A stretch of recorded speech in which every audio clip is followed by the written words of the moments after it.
మోదీపై పోటీకి నిజామాబాద్ రైతులు సై అంటున్నారు. మోదీపై వారణాసిలో పోటీ చేయాలని రైతులు నిర్ణయించుకున్నారు. స్వతంత్ర అభ్యర్థులుగా వారణాసి ఎంపీ స్థానానికి నామినేషన్ వేనున్నారు పసుపు రైతులు. పసుపు బోర్డు ఏర్పాటుతో పాటు మద్దతు ధర సాధించడమే లక్ష్యంగా రైతులు పోటీకి దిగనున్నారు.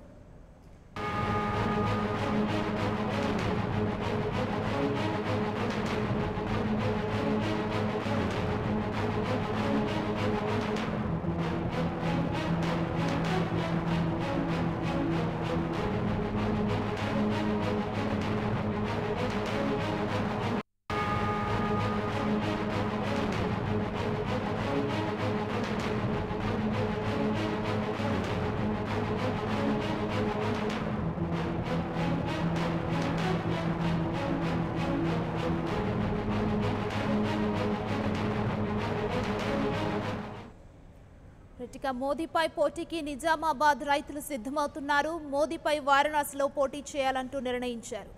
ఇదే అంశానికి సంబంధించి మరిన్ని అప్డేట్స్ మా ప్రతినిధి రాజేష్ ఫోన్ లైన్లో అందిస్తారు. రాజేష్, చెప్పండి, నిజామాబాద్ రైతులు మోదీపై పోటీ చేయడానికి సిద్ధమవుతున్నట్లుగా తెలుస్తుంది. వారణాసిలో మోదీ పోటీ చేసే ప్రాంతం నుంచి రైతులు పోటీ చేయడానికి నిర్ణయం తీసుకున్నట్లుగా అప్డేట్స్ అందుతున్నాయి. వివరాలేంటి? Good evening. పార్లమెంటు స్థానాలకు సంబంధించి నిజామాబాద్ పార్లమెంట్ స్థానానికి ఇప్పటికే 270కి పైగా నామినేషన్ వేయడం జరిగింది. రైతులంతా కూడా పసుపు రైతులు, ఎర్రజొన్న రైతులు దీంట్లో కీలకంగా పాత్ర పోషించారు. ఇందులో భాగంగానే దేశవ్యాప్తంగా మరింత సంచలనం సృష్టించడానికి రైతులంతా కూడా వారి డిమాండ్ ఏదైతే ఉందో ఆ డిమాండ్ ని పరిష్కరించేందుకు మోదీపై ఏకంగా ప్రధానమంత్రి మోదీపై పార్లమెంట్ స్థానంలో పోటీ చేయాలని నిర్ణయించుకోవడం జరిగింది.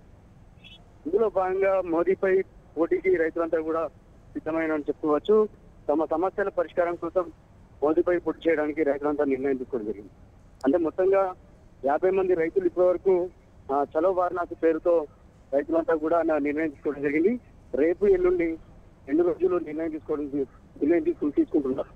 ఇందులో భాగంగానే మొత్తంగా రైతులు పసుపు రైతులు అలాగే ఎర్రజొన్న రైతులు రేపు ఎల్లుండి 2 రోజులు కూడా సమావేశం కానున్నారు.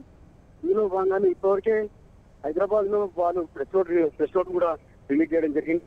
పసుపు రైతులు ఏదైతే నామినేషన్ వేయనున్నారో పసుపు ఎర్రజొన్న రైతులు ప్రధాన డిమాండ్ ఏవైతే ఉన్నాయో పసుపు రైతులకు ఎర్రజొన్న రైతులకు మద్దతు ధరతో పాటు అలాగే పసుపు బోర్డు ఏర్పాటు చేయాలని ప్రధాన డిమాండ్ తో రైతులంతా కూడా నామినేషన్ వేయనున్నారు.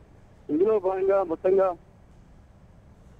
ఏ అభ్యర్థికి వ్యతిరేకంగా ప్రచారం చేయము అని చెప్పి ఒక నినాదంతో అలాగే స్వతంత్ర అభ్యర్థులుగా వారణాసిలో పోటీ చేయనున్నారు.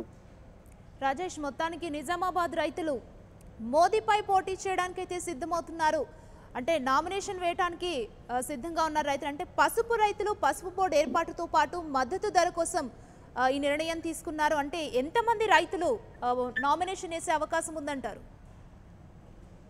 మొత్తంగా ఇప్పటికే పసుపు రైతులకు సంబంధించి ప్రధాన డిమాండ్ అంటే గతంలో కూడా చాలా సార్లు కూడా నిజామాబాద్ ఎంపీ కవిత ఇప్పటివరకే చాలా సార్లు పార్లమెంట్ గా ఉన్నప్పుడు ఆమె చాలా సార్లు కూడా పసుపు బోర్డు విషయంలో చాలా వినతి పత్రాలు ఇవ్వడం జరిగింది. కేంద్ర మంత్రులకు కూడా చాలా సార్లు కలవడం జరిగింది. అందులో భాగంగానే ఇటీవల జరిగిన నిజామాబాద్ పార్లమెంట్ స్థానాలకు సంబంధించి పోటీలో ఇప్పటివరకే నిజామాబాద్ పార్లమెంట్ స్థానంలో ఎంపీ కవితకు వ్యతిరేకంగా అలాగే బీజేపీకి సంబంధించిన ఎవరైతే అభ్యర్థి ఉన్నాడో అరవింద్కి సంబంధించి కేంద్ర సంబంధించిన నాయకులు అలాగే ఇప్పటివరకు అమిత్ షా లాంటి కేంద్ర నాయకులు కూడా ఇక్కడికి నిజామాబాద్ రావడం జరిగింది. వాళ్ళు పసుపు బోర్డుని మేము ఏర్పాటు చేస్తామని చెప్పినప్పుడు కూడా రైతులంతా కూడా వ్యతిరేకంగా మోడీపై పోటీ చేయనున్నారు. అందులో భాగంగానే నిజామాబాద్ ఎంపీ ఎవరైతే కవిత ఉన్నారో ఇప్పటి వరకు చాలా సార్లు కూడా మేము వినతి పత్రాలు ఇవ్వడం జరిగింది పసుపు బోర్డు ఇవ్వాలని, కానీ కేంద్ర ప్రభుత్వం ఎక్కడ కూడా స్పందించలేదని చెప్పి వాళ్ళు కూడా ఆరోపిస్తున్న పరిస్థితి తెలుస్తా ఉంది. కానీ ఏమైనప్పటికీ రైతులకు సంబంధించిన నామినేషన్లు ఏవైతే ఉన్నాయో ఇప్పటి వరకు దేశవ్యాప్తంగా సంచలనం చెప్పుకోవచ్చు.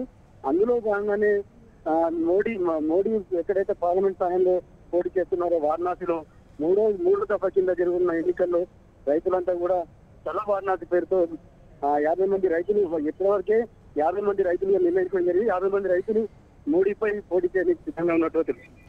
రాజేష్, అంటే పసుపు బోర్డు ఏర్పాటుతో పాటు మద్దతు ధర సాధించడమే నిజామాబాద్ రైతుల లక్ష్యంగా కనిపిస్తుంది. ఎప్పుడు నామినేషన్ వేసే అవకాశం ఉంది రైతులు? అంటే ఇంకా పసుపు రైతులకు సంబంధించి ప్రధాన డిమాండ్ ఏదైతే ఉందో పసుపు బోర్డు ఏర్పాటు చేయాలి. ఆ పసుపు బోర్డు విషయంలో చాలా సార్లు కూడా వీళ్ళు ఆందోళన చేయడం జరిగింది. అంటే దశల వారీగా ఉద్యమాలు చేయడం జరిగింది. అంటే ఎన్నికలకు ముందు కూడా గత 2 నెలలుగా ఉద్యమం చేసిన తర్వాతనే వీళ్ళు గట్టి నిర్ణయం తీసుకోవడం జరిగింది. పార్లమెంట్ లో రైతులంతా కూడా నామినేషన్ వేసి పార్లమెంట్ కనుక ఒక రైతు కనుక వెళ్తే ఆ పసుపు బోర్డును ఏదైతే సాధించుకోగలుగుతాం అనే ఒక నినాదంతో పార్లమెంట్ లో పోటీ చేయడం జరిగింది. పార్లమెంట్ స్థానానికి పోటీ చేయడం జరిగింది. అందులో భాగంగానే మోడీపై ఏకంగా దేశ నాయకుడు ఎవరైతే ఉన్నాడో బీజేపీ నాయకుడు తనపై పార్లమెంట్ లో పోటీ చేస్తే కనుక దేశవ్యాప్తంగా సంచలనం సృష్టిస్తుంది. ఒకవేళ పసుపు బోర్డు సమస్య తీరుతుందని చెప్పి కేవలం రైతులు ఒక నినాదంతో ఒక నిరసన తెలపడానికి నామినేషన్ వేయడం జరుగుతుంది. ముఖ్యంగా అంటే ఎప్పుడు నామినేషన్ వేసేది అనేది రేపు ఎల్లుండి 2 రోజులు కూడా మీటింగ్ కావడం జరుగుతుంది.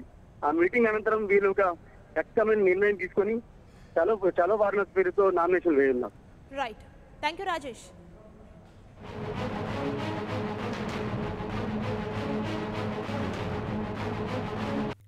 For more updates, please subscribe 99 TV Telugu.